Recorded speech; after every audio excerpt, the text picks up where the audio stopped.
लोगों को लगता है कि न्यूक्लियर बॉम्ब जो है वो दुनिया का सबसे डेंजरस वेपन है।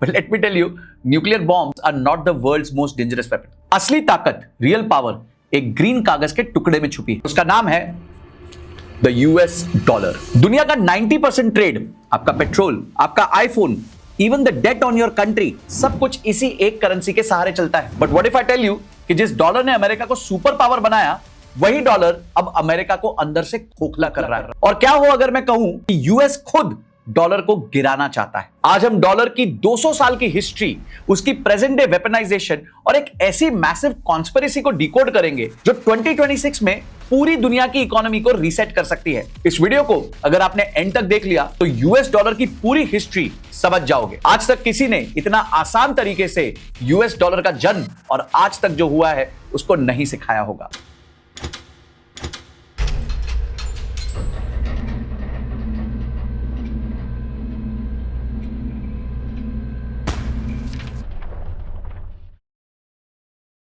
सबसे पहले ना आज की रियलिटी देखते हैं। Statistics are staggering. दुनिया में हर रोज 9.6 ट्रिलियन डॉलर का फॉरेन एक्सचेंज टर्नओवर होता है और ये पिछले 3 साल में 28% जंप कर चुका है। अमेरिका ग्लोबल ट्रेड का सिर्फ 13.4% डायरेक्ट पार्टनर है, लेकिन हैरत की बात यह है कि दुनिया का 88 to 90% ट्रांजैक्शंस में डॉलर इन्वॉल्व होता है। जैसे इंग्लिश यूनिवर्सल लैंग्वेज है, वैसे ही डॉलर पैसे की यूनिवर्सल लैंग्वेज है। अब इस डोमिनेंस के ब्रेकअप को समझते हैं। सबसे पहले ऑयल नेक्सस। सिंस 1974 ऑयल जो है डॉलर की बैकबोन रही। आज भी 80% ग्लोबल ऑयल ट्रेड सिर्फ डॉलर्स में सेटल होता है। अगर किसी देश को एनर्जी चाहिए तो उसे डॉलर अर्न करना ही पड़ेगा। No dollar no oil, simple.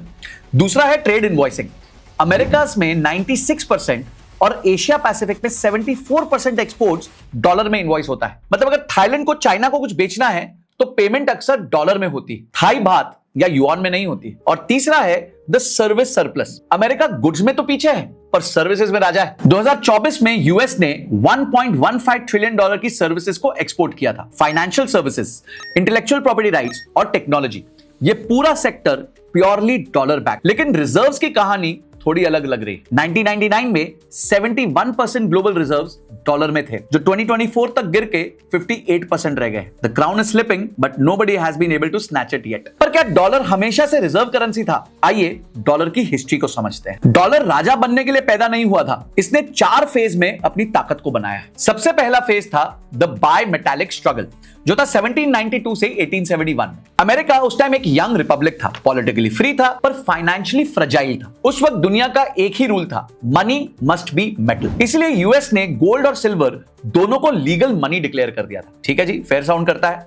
Actually इसकी वजह से अनस्टेबिलिटी आ गई और यहां इकोनॉमिक्स का एक ब्रूटल रूल एक्टिवेट हो गया जिसे कहा जाता है Gresham's law. Bad money drives out good money. जैसे ही सिल्वर ग्लोबल मार्केट्स में अबंडेंट और सस्ती हुई, लोगों ने गोल्ड को होर्ड करना चालू कर दिया और सिल्वर को सर्कुलेशन में ही छोड़ दिया। रिजल्ट क्या हुआ? मनी सिस्टम डिस्टॉर्ट हो गया, कॉन्फिडेंस हिलने लगा और हर जगह आर्बिट्राज होने लगा, यानी कि कहीं और से सस्ता खरीदा, कहीं और पे महंगा बेच दिया। 1834 में अमेरिका ने क्वाइटली एक डिसीजन ले लिया। गोल्ड को उसने अपना एंकर बना दिया। कोई ड्रामा नहीं किया, कोई अनाउंसमेंट नहीं किया, बस एक मैसेज दिया, वैल्यू का सेंटर एक ही होगा। This was America's first lesson in monetary power. Stability beats fairness. और ऐसे ही मनी लेसन अगर आप भी लेना चाहते हैं, अपने आप को फाइनेंशियली फ्री करना चाहते हैं, म्यूचुअल फंड किस तरीके से सिलेक्ट करने वो जानना चाहते हैं, फाइनेंशियल प्लानिंग सीखना चाहते हैं, तो इसके लिए मैं एक मास्टर क्लास कर रहा हूं। ये 2 घंटे की मास्टर क्लास में हम डिकोड करेंगे कि आपका फाइनेंशियल इंडिपेंडेंस का नंबर क्या होना चाहिए, आपको किस तरीके से अपने एसेट को एलोकेट करना चाहिए, कौन से म्यूचुअल फंड को रखना चाहिए, कौन से म्यूचुअल फंड को नहीं रखना चाहिए। आज तक 50,000 से ज्यादा लोग इस पर्टिकुलर मास्टर क्लास को अटेंड कर चुके हैं, तो अगर आप भी इसको अटेंड करना चाहते हैं तो इसका फॉर्म का लिंक मैंने डिस्क्रिप्शन में दिया है। तो अगर आप भी अपने फाइनेंशियल फ्यूचर को अपने कंट्रोल में लेना चाहते हो और मनी के लेसन सीखना चाहते हो तो मिलते हैं मास्टर क्लास में। अब आगे चलते हैं फेज 2 में, जो था 1914 से लेकर 1944 तक। War didn't destroy empires, debt did. यानी वॉर अकेला प्रॉब्लम नहीं था, उधार सबसे बड़ा वेल्थ डिस्ट्रॉयर था। 20th सेंचुरी के स्टार्ट में वर्ल्ड का किंग था British pound. London was the financial capital of earth. फिर आया वर्ल्ड वॉर 1। यूरोप ने अपनी फैक्ट्रीज, रेलवे, सिटीज सब कुछ जला दिया और अमेरिका वो ज्योग्राफिकली सेफ था और इकोनॉमिकली अपॉर्चुनिस्टिक था। यूएस ने क्या किया? यूरोप को वेपन्स बेचे, फूड सप्लाई दी और लोन्स दिए। और जब वॉर खत्म हुआ तो अमेरिका उधार में नहीं था, उधार देके बैठा हुआ था, यानी सारी दुनिया में अमेरिका का दबदबा हो गया। लेट 1920s तक दुनिया का गोल्ड जो है वो यूएस वॉल्ट्स में शिफ्ट होना चालू हो गया था। डॉलर ग्लोबल रिजर्व का मेजॉरिटी बन चुका था और इस फेज का असली लेसन था currency power doesn't come from trade alone, it comes from who survives the crisis with capital intact. इसका मतलब बड़ा सिंपल है कि करेंसी की जो पावर है वो ट्रेड से नहीं आती, पर ऐसे एक्सट्रीम सिचुएशंस में कौन सर्वाइव कर पाएगा उससे आती है। और यहां पे आता है फेज 3, वो था ब्रेटन वुड्स एरा 1944 से 1971 तक। ये वो टाइम था जब डॉलर वचन से शासन बन गया था। जुलाई 1944 माउंट वॉशिंगटन होटल में 44 कंट्रीज एक साथ आई और सारी कंट्रीज थक चुकी थी और एक क्लियर क्वेश्चन था, ट्रस्ट किसको करे। गोल्ड बहुत कम था, ब्रिटेन ब्रोक हो गया था और अमेरिका के पास दुनिया का 70% गोल्ड था, फैक्ट्रीज इंटैक्ट थी, पॉलिटिकल लेवरेज था, तो एक ब्रिलियंट स्ट्रक्चर बना दिया गया, एक अपसाइड डाउन पिरामिड जिसका बेस होगा गोल्ड, मिडिल में होगा डॉलर और उसके ऊपर होंगी सारी करेंसीज। और उस दिन पेग किया गया कि 1 आउंस जो गोल्ड है वो $35 का होगा, यानी $35 पर आउंस, और उसके बाद जितनी बाकी कंट्रीज होंगी वो डॉलर से पेग हो जाएंगी, तो यानी कि गोल्ड, डॉलर और उसके बाद सारी करेंसीज। तो डॉलर ने गोल्ड को रिप्लेस नहीं किया, डॉलर गोल्ड का इंटरफेस बन गया। इस मोमेंट के बाद डॉलर सिर्फ करेंसी नहीं रहा, वो ग्लोबल सेटलमेंट का प्रोटोकॉल बन गया। हर कंट्री ने ट्रेड किया पर हर बैलेंस शीट अल्टीमेटली डॉलर में ही बात कर रही थी। और यहां आया phase 4, the petrodollar era, from gold backed to oil backed to power backed. Richard Nixon gold window बंद कर देते हैं, शॉकवेव्स आ जाती है, डॉलर सडनली पेपर बन जाता है, वर्ल्ड को लगता है गेम ओवर हो गया है क्योंकि रिचर्ड निक्सन ने डॉलर को गोल्ड से डीलिंक कर दिया। पर अमेरिका ने पैनिक नहीं किया, अमेरिका ने पैनिक की जगह पिवट किया। अमेरिका और सऊदी अरेबिया के बीच में एक स्ट्रेटेजिक अलाइनमेंट होती है। सऊदी जो है ऑयल सिर्फ डॉलर्स में बेचेगा और उसके बजाय अमेरिका मिलिट्री प्रोटेक्शन और फाइनेंशियल एक्सेस देगा।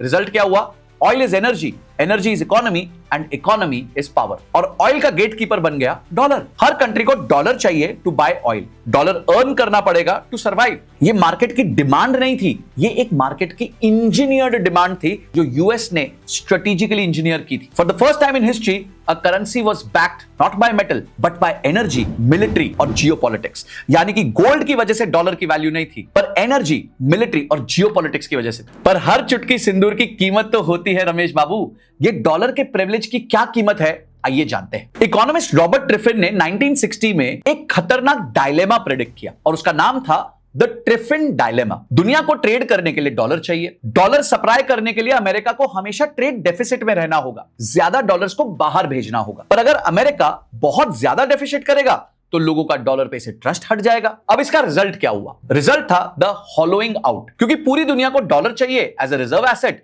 डॉलर हमेशा ओवर वैल्यूड रहता है और इसका मतलब बहुत डेंजरस है। अमेरिकन प्रोडक्ट्स हमेशा महंगे रहते हैं, इस वजह से अमेरिका की मैन्युफैक्चरिंग खत्म हो गई। डेटा में बताऊं तो 1980s में 20 मिलियन मैन्युफैक्चरिंग वर्कर्स होते थे जो आज सिर्फ 13 मिलियन रह गए। बढ़ने की तो छोड़ो, ये घट चुके हैं। अमेरिका अब अप्रोक्सीमेटली दुनिया का 30% कंज्यूम करता है, पर वो प्रोड्यूस जो है सिर्फ 25% करता है। America is now a financial empire that has lost its industrial soul. यानी कि फाइनेंशियल एम्पायर तो है पर इंडस्ट्रियल सोल जा चुकी। पर अब डॉलर का फ्यूचर क्या होगा, इसको समझने के लिए एक ऐसा इवेंट हुआ जिसने सारे ट्रस्ट को शेक कर दिया। 2022 में एक ऐसी चीज हुई जिसने डॉलर की डेथ वारंट पर साइन कर दिया। जब अमेरिका ने रशिया के $300 बिलियन के रिजर्व को फ्रीज कर दिया तो उसे कहा गया weaponisation of finance. India, China और ब्राजील ने देखा कि अगर आज रशिया का पैसा डिलीट हो सकता है तो कल हमारा भी हो सकता है भाई, और यहां से चालू हुआ द साइलेंट रिबेलियन। चाइना और रशिया अब अपना 90% ट्रेड